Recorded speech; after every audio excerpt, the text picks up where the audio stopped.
Welcome back, everyone. It's been a minute since I made a video. I apologize for the crappy audio and lighting. I just moved into my new apartment. I don't have any of my stuff set up, so I'm still trying to figure out where the best audio spot is, least amount of echo, all that stuff. But this video is going to be about pre-OCS or phase 0 OCS for the state traditional route. There's some RSPO, which RSP for officers if you're in certain states. I'm not going to touch on that because I don't really have firsthand experience of it and none of my buddies do either. So I look for a different video if your state does that or that's what you're looking for. But just getting straight into it, pre-OCS, phase 0 OCS, it's a pretty straightforward phase. Depending on when you join, it can range from 12 months to as little as 3. I joined pretty late in our cycle. I was only there for I think 3 months before we shipped out to phase 1. But basically, this entire phase is just about getting you ready for phase 1 and preparing the class to have the highest number of graduates from phase 1. Depending on which or what your state does, you can either end up with kind of a, constructive or instructive, more relaxed phase 0, which is what my state did. More focused on instruction and placed a pretty heavy emphasis on land nav. Or you can end up with a more hardcore state. I know Pennsylvania's is pretty hardcore. That's mainly focused on just kind of weeding out, people who are going to drop anyway. I think of the 20 people we had actually finish pre-OCS, 17 of us moved on to or graduated phase 1. 2 of them dropped for medical and 1 went accelerated. So we had a pretty good success rate. As far as how many people we started with, I think in total we had 32 or 33 people come through the pre-OCS program. So even though I wouldn't say this phase is hard at all, it gets kind of boring and tedious, especially if you're there for 10 to 12 months. That sounds awful. But it's not hard. It's mainly just classroom time, putting up with the boredom or suck, depending on if you have more instructive or haze-focused kind of state. But let me get my notes pulled up here. Even if you do have a more constructive or easier phase 0, be ready for just mind games and more. It's like boot camp 2.0 essentially. You still got to do tray line ridge in the chow hall, all the kinds of procedures, your first 4, all that stuff. So if you're already in a unit, your prior service coming into it, it's probably going to be an adjustment. If you're coming straight out of basic training, it's all you've known so far, so just get ready for more of the same. Again, the time it runs varies. Some states run a full 12-month cycle. It just keeps rolling year round. Mine did that. I know some of the guys right now with us have been there for over a year at this point.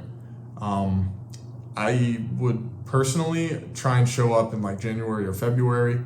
If you're in 09C area, you're coming out of boot camp, you can't help it.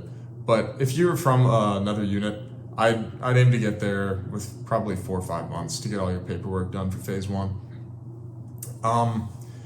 I kind of messed this up, although it's not exclusively my fault. I wasn't really provided with any information for the first month, but you have to get your packet done to go to phase 1. You have to submit an application for it. Get that done as soon as possible.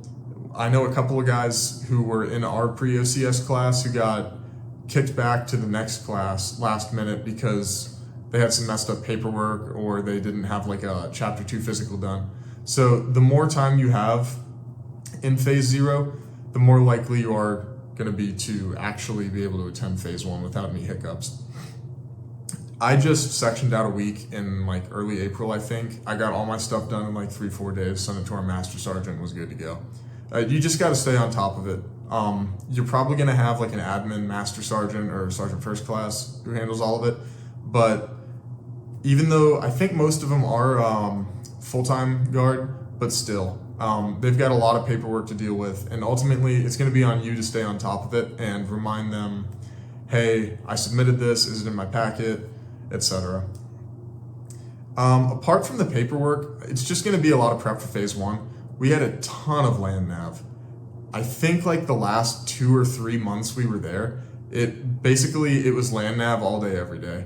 We were out there for like 12 hours at a time. And it gets kind of boring.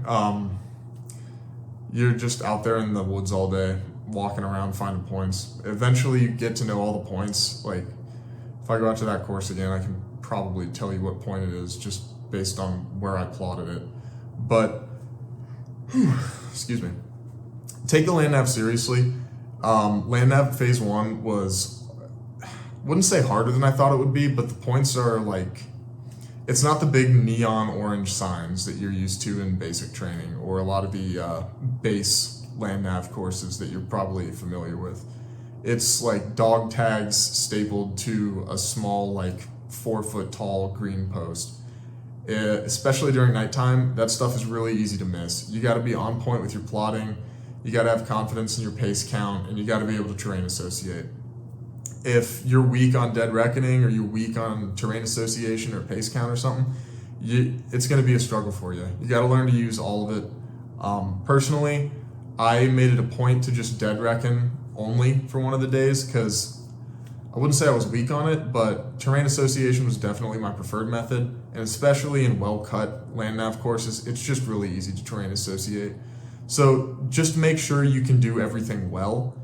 They're all tools in your toolbox to help you eventually find those points. And phase 1's not, I wouldn't say it's particularly hard, it sucks a lot, but the land nav course there isn't something you can just kind of hope to pass if you kind of half know what you're doing.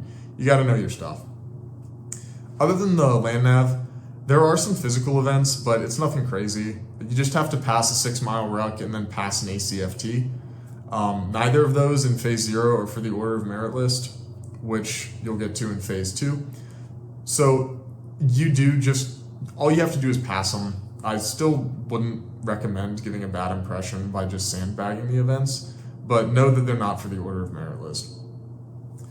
Apart from that, it's really just showing up and doing whatever's on the schedule for the weekend. There is some basic student leadership in phase 0.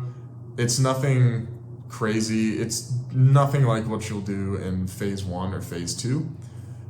But still, I'd absorb all the experience you can get. It's only going to help you in the long run. So that's all I have to say about phase 0. There's really not that much to it. Just show up, put in the work, and don't quit. It's really that simple. If you have any questions, feel free to leave them in the comments, and I'll try and get back to them. Thank you.